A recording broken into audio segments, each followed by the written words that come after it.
তোমরা এই সম্পদগুলা এ 6 জনে মিল্লা পুরা এলাকাবাসীর মাঝে ভাগ করে দিবা। সন্তান একটা ডাক দিয়া কয়, বাবা ও বাবা, আপনি বলতেছেন এই সম্পদ সব দিয়া দেওয়ার জন্য কেন? ওই আল্লাহর বান্দা কয়, পুত্রে পুত, তুই কইছ আমার নবী যদি জিগায় নবীর জন্য কি করছি, নবী যে আমারে দেখা দিত, এই জন্য নবী যেন আমার প্রশ্ন করার সুযোগ না পায়, আমি আমার সকল সম্পদ নবীর মুহাব্বতে মানুষের মাঝে বিলীন কইরা দিছি। উনি কয়, আমার আব্বা জান ওই দিন থেকে একটা খেজুর গাছের নিচে তাবু বানাইয়া থাকে। কি বানাইয়া? খেজুর গাছের নিচে তাবু বানাইয়া থাকে। আমার আব্বা জান রে কইছে, আব্বা সম্পদ দান করছেন, আমার নবীরে দেখবার জন্য আপনি কি আমল করছেন? নবীরে দেখবার লাগা কি আমল করছেন আব্বা? ওই বাবা কয়, পুত্রে শুনো শুনো শুনো, আমি নবীরে দেখবার লাগা আমার নবীদের উপর বেশি বেশি দুরূদ আদায় করছি। ওই সন্তান কয়, আমি একদিন আমার আব্বা আল্লাহর নবীকে দেখার জন্য রাত্রবেলা তাহাজ্জুদের নামাজ পড়া পড়া দুরূদ আদায় করে, আমার শরীরটা ক্লান্ত লাগার কারণে আমি আমার আব্বা জানের পাশে ঘুমাইয়া গেছি।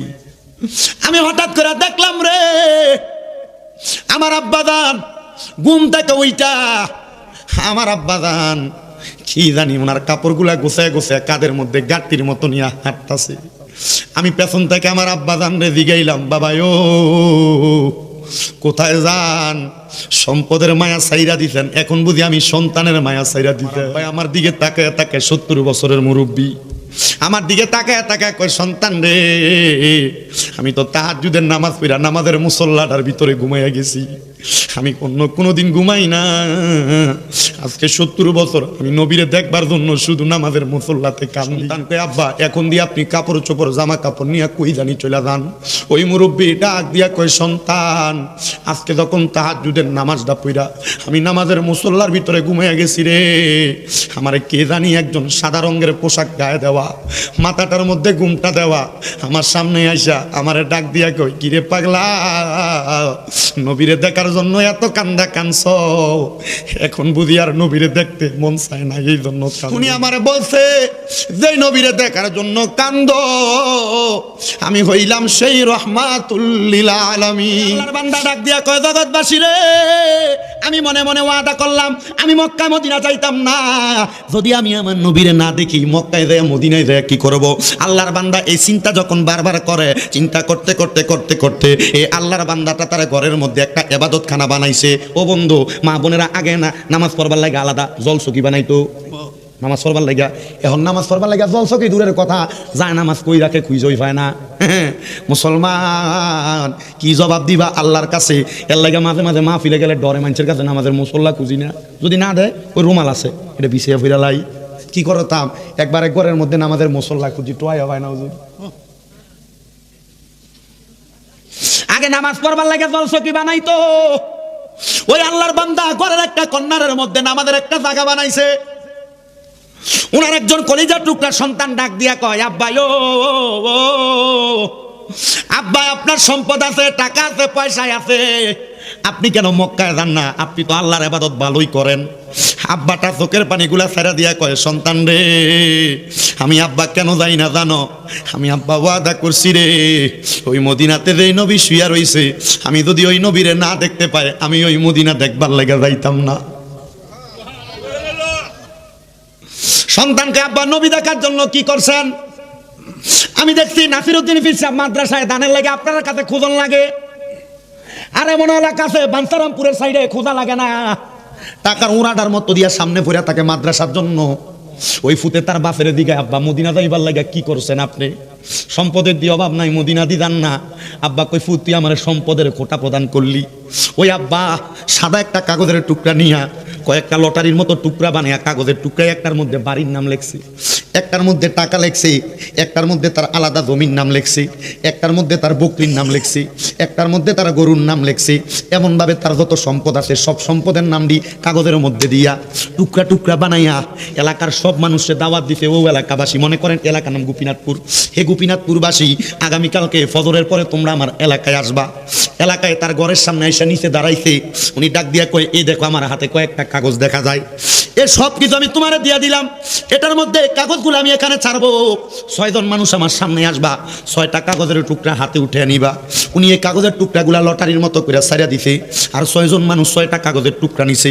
ডাক দিয়া কয়ে, শোনো শোনো, এই জায়গায় যার কাছে যে নামটা আসছে, কারোর কাছে বাড়ি, কারোর কাছে টাকা, কারোর কাছে পশুর নাম, তোমরা এই সম্পদগুলা এই 6 জনে মিল্লা পুরা এলাকাবাসীর মাঝে ভাগ করে দিবা। সন্তান একটা ডাক দিয়া কয়, বাবা ও বাবা, আপনি বলতেছেন এই সম্পদ সব দিয়া দেওয়ার জন্য কেন? বলে, পুত্রে, গতকালকে রাত্রে না কইছিলি আমি নবী দেখবার লাগে কি করছি? নবী যদি আমারে জিগায় আমি নবীর কাছে কি জবাব দিমু? এই জন্য আমি আমার সবটি সম্পদ নবীর মুহাব্বতে মানুষকে দিয়া দিছি। বাদানো পর্দার অন্তরালের আমার মা বোনেরা, আর নবীর মুহাব্বতের কথা বলতে গেলে নিজেই ধরা পড়ে যাব। মুহাব্বতের কথা বলতে গেলে আপনিও ধরা পড়ে যাবেন। আপনারা হয়তো দেখছেন সোশ্যাল মিডিয়ায়, আমি জানুয়ারির প্রথম সপ্তাহটা একটানা ইন্ডিয়াতে কাটাইছি।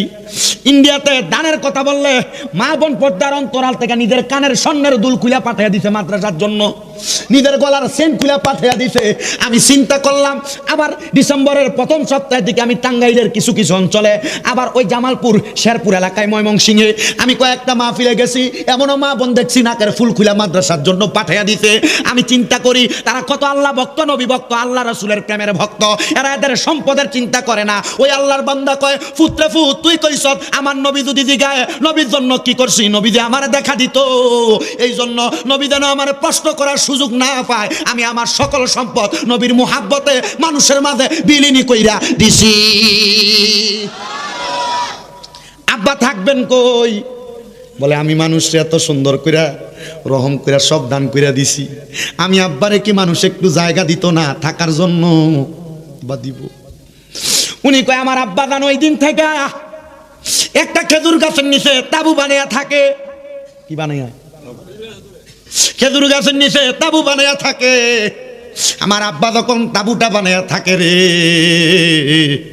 আমি আমার আব্বা জানলে কইছি, আব্বা সম্পদ দান করছেন, আমার নবীরে দেখবার জন্য আপনি কি আমল করছেন? নবীরে দেখবার লাগে কি আমল করছেন আব্বা? ওই বাবা কয়, পুত্রে শুনো শুনো শুনো, আমি নবীরে দেখবার লাগা আমার নবীদের উপর বেশি বেশি দুরূদ আদায় করছি। যেই যারে মুহাব্বত করে সেই তারে তত বেশি স্মরণ করে। যার কথা, যার সঙ্গে যার মুহাব্বত বেশি, তার কথা তার বেশি মনে পড়ে। বন্ধুরে, ও নবীর উম্মতের দলেরা শোনো, ওই আল্লাহর বান্দার যাইতে যাইতে কয়েকটা বছর, একদিন দুই দিন না, আল্লাহর বান্দার বয়স 70 বছর বয়সে উপনীত হইয়া গেছে। একটানা 70 বছর নবীরে দেখবার লাগা বাড়ির মধ্যে পাশে যেই খেজুর গাছের আড়াল আছে তাবুটা নাইয়া সেখানে কান্নাকাটি করে, ফুতেও থাকে সাথে। ওই সন্তান কয়, আমি একদিন আমার আব্বা আল্লাহর নবীকে দেখার জন্য রাত্রবেলা তাহাজ্জুদের নামাজ পড়া পড়া দুরূদ আদায় করে, আমার শরীরটা ক্লান্ত লাগার কারণে আমি আমার আব্বা জানের পাশে ঘুমাইয়া গেছি। আমার আব্বা ঘুমাইছে, আমি হঠাৎ করে দেখলাম রে আমার আব্বা জান ঘুম থেকে ওইটা, আমার আব্বা জান কি জানি ওনার কাপড়গুলা গোছায় গোছায় কাদের মধ্যে গাঁটির মতো নিয়ে হাঁটতাছে। আমি পেছন থেকে আমার আব্বা জান রে জিগাইলাম, বাবা ও কোথায় যান? সম্পদের মায়া ছাইরা দিছেন, এখন বুঝি আমি সন্তানের মায়া ছাইরা দিছেন। আমার বয়স যখন 6 বছর, আমার মায়া আমার ছেড়ে চলে গেছে। আব্বা আপনার চেহারার দিকে চাইতে আমি পুতের সময় কাটছে। আব্বা কোথায় যান? আমার আব্বা আমার দিকে তাকায় তাকায়, 70 বছরের মুরব্বী আমার দিকে তাকায় তাকায় কয়, সন্তান রে, আমি তো তাহাজ্জুদের নামাজ পড়া নামাজের মুসল্লাটার ভিতরে ঘুমাইয়া গেছি, আমি অন্য কোনোদিন ঘুমাই না। আজকে 70 বছর আমি নবীরে দেখবার জন্য শুধু নামাজের মুসল্লাতে কান্দি। আমি তখনই ঘুমাই, কানতে কানতে যখন শরীরটা অচেতন হইয়া যায়, তখন কোন সময় ঘুম আসে আমি বুঝি না। আমি আব্বা জান এত কান্দা কান্দি। সন্তান কয় আব্বা এখন দিয়ে আপনি কাপড় চোপড় জামা কাপড় নিয়ে কই জানি চলে যান। ওই মুরব্বী ডাক দিয়া কয় সন্তান আজকে তখন তাহাজ্জুদের নামাজটা পড়া আমি নামাজের মুসল্লার ভিতরে ঘুমিয়ে গেছি রে। আমারে কে জানি একজন সাদা রঙের পোশাক গায়ে দেওয়া, মাথাটার মধ্যে ঘুমটা দেওয়া, আমার সামনে আইসা আমারে ডাক দিয়া কই কিরে পাগলা, নবীরে দেখার জন্য এত কান্দা কানছ, এখন বুঝি আর নবীরে দেখতে মন চায় না এই জন্য কান্দো না। এখন বুঝি আর নবীরে দেখতে মন চায় না রে পাগল। আমি জিজ্ঞাসা করছি ও আল্লাহর বান্দা কে আপনি? উনি আমারে বলছে যে নবীরে দেখার জন্য কান্দো, আমি হইলাম সেই রহমাতুল লিল আলামিন গো।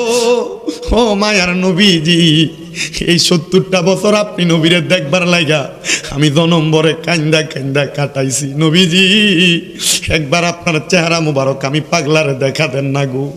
আমি কত কইছি রে, আমার নবী আমারে ঘুমের ঘরে সাক্ষাৎ দেয় না, আমার নবীর মুখ মুবারক থেকে নবীর চাদর মুবারক উঠায় না। আমি জিগাইলাম নবীজি কেন দেখা দেন না? আমার নবী আমারে ঘুমের ঘরে ইশারা দিতে রে, পাগলা মদিনাতে আয়, মদিনাতে আসলে দিদার পাইবা, আয় রে আয় মদিনাতে আয় আয়। হে মুরব্বী সম্পদ কত আছে, মদিনাতে কি একবার যাইতে মনটা কান্দে না? সন্তানদেরকে সম্পদ দিয়া যাইবা, তোমার সন্তানের সম্পদ সে দুনিয়ার কাঁধে ব্যয় করব।